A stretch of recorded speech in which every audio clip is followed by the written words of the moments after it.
Greetings, LoreSeekers, and welcome back to another episode of the Lost Archives, the Star Wars Legends lore series. So today, I'm going to talk about something I've mentioned in a couple of videos, Sith Spawn. So, what exactly are Sith Spawn like creatures? Well, to put it bluntly, they are creatures that have been altered by Sith Alchemy, or by heavily influence with the dark side. These would include the Brothers of the Sith, Guk and Pick, two creatures that were altered by Chronal into making a linked pair of fighters. I'll be going into their own separate video when I do their video after Dark Forces 2. But these will include other creatures such as the Battle Hydra and various other things, including a crystalline Rancor, Leviathans, Swamp Wompers, and even mutated sentient beings such as Norgri or Gamorreans.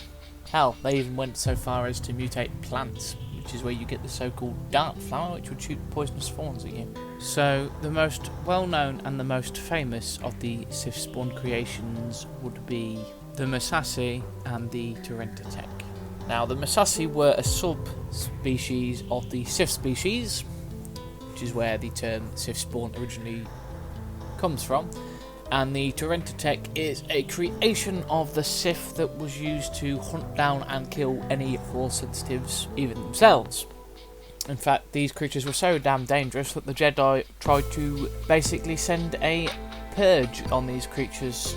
Unfortunately, they managed to track down many of them, slaughter many of them, but when they made it to Kashyyyk, they were themselves slaughtered by the creature, until eventually Revan would deal with the remains. That being said, that is if you actually do those quests in KOTOR 1. I think what I will do going forward is I'm going to do a video on each of the creatures and the various bits of lore, and talk about each one.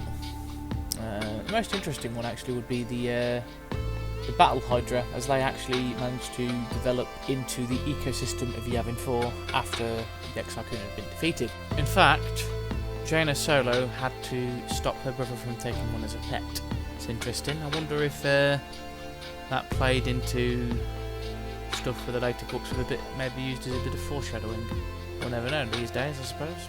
Though I think I'm going to do the very first video on the Tokata, the Warhounds of the Sith, that actually were a Force-sensitive creature that had semi-sentience, with much able to communicate with the Sith in their own language.